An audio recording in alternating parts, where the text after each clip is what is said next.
Shanti to Dev's Murli.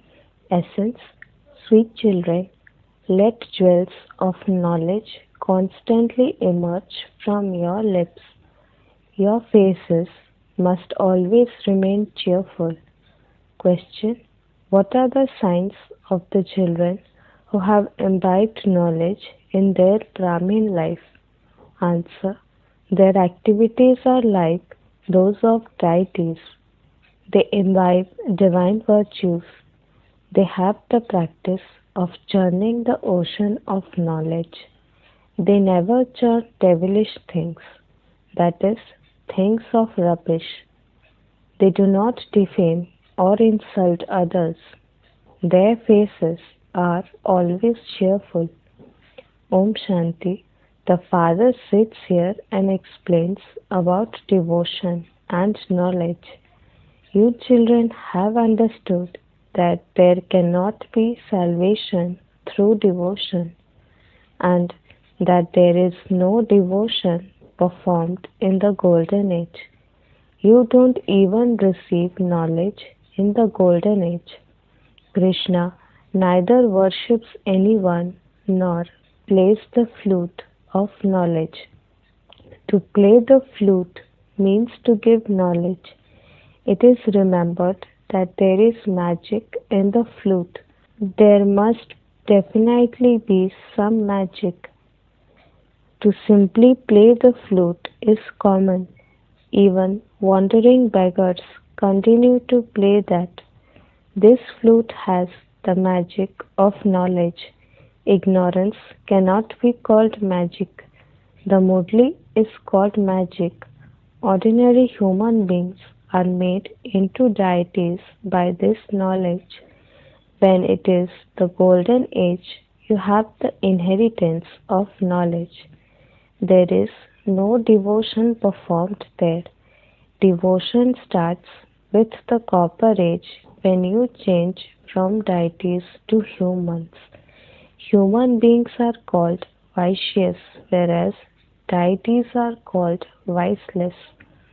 The world of deities is called the pure world. You are now becoming deities. What is meant by knowledge? Knowledge is firstly recognition of oneself and the Father, and secondly, the knowledge of the beginning, the middle, and the end of the world.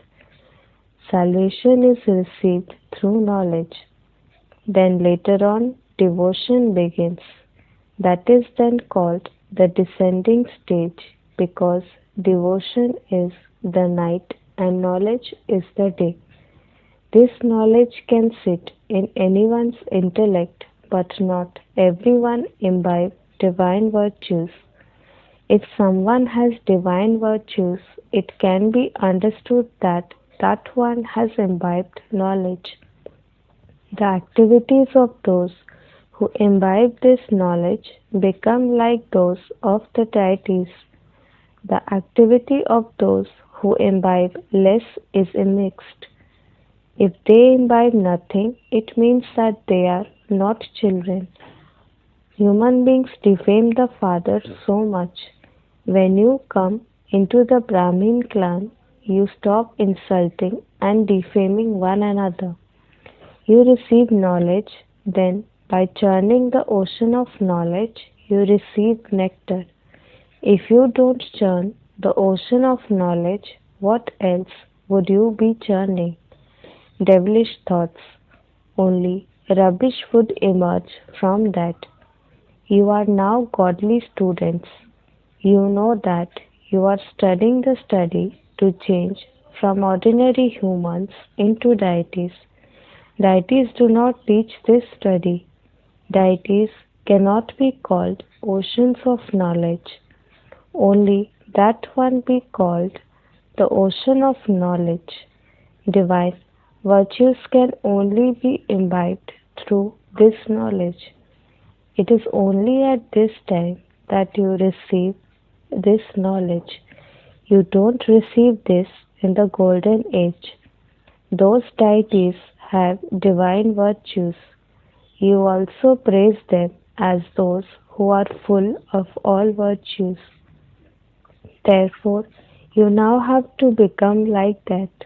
You have to ask yourself, do I have all the divine virtues, or is my activity devilish? If you have devilish activities, you must renounce them. Only then will you be called a deity. Otherwise, you will attain a low status. You children are now imbibing divine virtues. You relate many very good things. This is called the most elevated confluence age. When you become the most elevated of all, therefore, the atmosphere too has to be very good. No dirty words should emerge from your lips, otherwise, it would be said that you are going to claim a low status. This can be known very quickly from your behavior and the atmosphere. Let your faces remain constantly cheerful, otherwise, it would be said that you don't have any knowledge.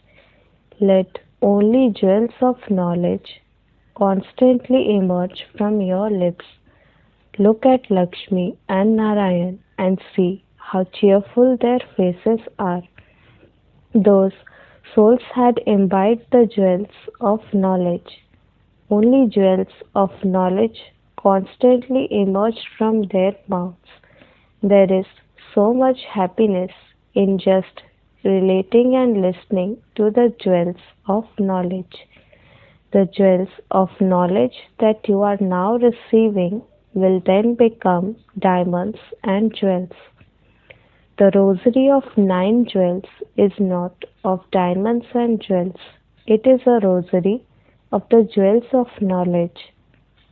People believe that it is made of those physical gems and they wear a ring made of them. The rosary of the jewels of knowledge is created at the most auspicious confluence age. These jewels will make you prosperous for your future 21 births. No one can loot these from you. Here, if you were to wear diamonds and jewels, someone would very quickly loot them from you. Therefore, you have to become very sensible and remove devilish traits. The face becomes so bad because of devilish traits. The face of an angry person becomes as red as copper. Those who have the vice of lust become ugly. Therefore, you children should churn the ocean of knowledge about everything. This study is for receiving a lot of wealth. Other studies are not worth jewels. Yes, people can study that knowledge and claim a high position. Therefore, education, not wealth, is useful. Education is wealth. That wealth is limited, whereas this wealth is unlimited. Yes, both are studies. You now understand that the Father teaches you and makes you into the masters of the world. Those studies are temporary and only worth a little for just one birth. Then, in your next birth, you have to study afresh. There is no need to study for wealth. There, you receive plenty of wealth based on your efforts at this time. This wealth becomes imperishable. Deities had a lot of wealth. How much did they have when they then went on to the path of devotion, which means the kingdom of Ravan? They built so many temples. Then the Muslims came and looted their wealth. They were so wealthy. No one would become as wealthy through the studies of the present day. You now understand that you are studying such an elevated study through which you become deities. Look what human beings become by studying, wealthy from poor. Bharat too is so poor now. The wealthy don't have any time at all. They have their own pride of being so and so. Here all pride has to be removed. I am a soul, and a soul has no wealth or prosperity or diamonds or jewels. The Father says, renounce your bodies and all bodily relations. When a soul sheds his body, all the prosperity, etc., is finished until he studies and earns his wealth again. Or if he made very good donations in his previous birth, he would take birth in a wealthy home. They say that is the fruit of his past actions. If someone has provided education for others, built a college, or a rest house for pilgrims, he receives the fruit of that, but only for a temporary period. It is here that you give donations and perform charity. You don't do that in the Golden Age. There are only good actions in the Golden Age because you receive the inheritance of this time here. There no one performs sinful actions because Ravan doesn't exist there. Poor people there don't perform sinful actions. Here even the wealthy commit sinful actions, and this is why there is such illness and sorrow, etc. There they don't indulge in vice, and so how could sins be committed? Everything depends on karma. This is the kingdom of Maya, Ravan, where human beings become vicious. The Father comes and teaches you in order to make you viceless. The Father makes you viceless, and Maya then makes you vicious. There is a war between the dynasty of Ram and the dynasty of Ravan. You are the children of the Father, and they are the children of Ravan. So many very good children are defeated by Maya. Maya is very powerful. In spite of that, there is hope. Even those who are completely degraded have to be uplifted. The Father has to uplift the whole world. Many fall, they become totally degraded and low. The Father uplifts even such children. Everyone in the kingdom of Ravan is degraded. However, the Father saves you. In spite of that, you continue to fall and thereby become the lowest of all. You are then not able to climb as high. Your conscience would bite you because you reach the lowest state. It is said, whatever you remember in your final moments, there would just be that lowest state in that one's intellect. Therefore, the Father sits here and explains to you children. It is you who become the deities every cycle. Would animals become those? Only human beings understand this and become those. Lakshmi and Narayan also have noses, ears, etc. because they are human beings. However, they have divine virtues, and this is why they are called deities. How did they become such beautiful deities? How did they then fall? You now understand this cycle. All of those who churn the ocean of knowledge will imbibe this very well. Those who don't churn the ocean of knowledge become simpletons. Those who read the Murli will churn the ocean of knowledge and think about the topics they have to explain. They would automatically churn the ocean of knowledge. Different people are going to come, and so you have to explain to them with enthusiasm.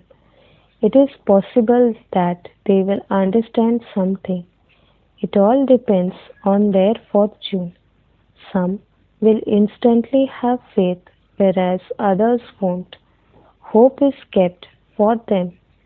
If not now, then they will definitely understand in the future. One has to keep hoping. To keep hope in them means to have an interest in serving them. You must not become tired. Even if someone has studied but has then become degraded, he would be made to sit in the visiting room if he comes, or would you tell him to go away? You would definitely ask him why he hasn't been for so many days. He would probably say that he was defeated by Maya. Many such people come here. We do understand that knowledge is very good, but Maya defeats them. At least they remember everything. In devotion, there is no question of being victorious or defeated. This knowledge has to be imbibed. You are now listening to the true Gita from the Father through which you become deities. You can't become deities without becoming Brahmins. There are no Brahmins among the Christians, Parsis, or Muslims. You understand all of these things at this time. You know that you have to remember Alpha. It is only by remembering Alpha that you receive a kingdom. Whenever you meet anyone, tell him, remember Alpha, Allah. Alpha is said to be the highest. People point upwards with their finger to indicate Alpha. Alpha is also said to be one. There is just one God and all the rest are children. The Father is always Alpha. He doesn't rule the kingdom. He gives you knowledge and also makes you his children. Therefore, you children should remain so happy. Baba is serving us so much. He is making us into the masters of the world. He himself doesn't go to that new pure world. No one invites him into the pure world. Only the impure call out to him. What would he do in the pure world? His name is the purifier, and so his duty is to make the old world new. The father's name is Shiv, and the children are called Saligrams. He is worshipped. Everyone remembers him as Shiv Baba. Secondly, they still call Brahma Baba. Many speak of Prajapita Brahma, but no one knows him accurately. Whose child is Brahma? You say that Shiv, the Supreme Father, the Supreme Soul, has adopted him. He is a bodily being. All souls are the children of God. All souls have their own bodies. They have all received their own parts that they have to play. This has continued from time immemorial. Eternal means it has no beginning, middle, or end. When people hear of the end, they become confused about how it would be created again. The Father explains, this is eternal. There is no question of when it was created. Annihilation never takes place. That is just a tall story they have told. It was because there were only a few human beings left that they said annihilation took place. The knowledge that Baba has only emerges at this time. It is of him that it is said, even if you turned a whole ocean into ink, a forest into pens, and the earth into paper, this knowledge would not run out. Acha, to the sweetest beloved, long lost and now found children, love, remembrance and good morning from the mother, the father, Bap Dada. The spiritual father says namaste to the spiritual children. Essence or dharana. Glorify the Father's name with your cheerful face. Only listen to and relate jewels of knowledge. Let the rosary of the jewels of knowledge be around your neck. Remove devilish defects. Never become tired of doing service. Maintain hope and serve with great interest. Churn the ocean of knowledge and maintain enthusiasm. Blessing, may you become full of all powers and experience equality as a return of love. The children who always remain merged in love for the Father receive the blessing of becoming equal to the Father as a response of their love.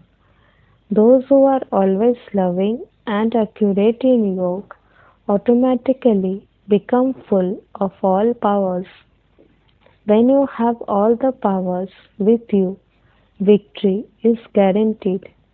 Those who have the awareness that the Almighty Authority Father is their companion cannot be disturbed by any situation.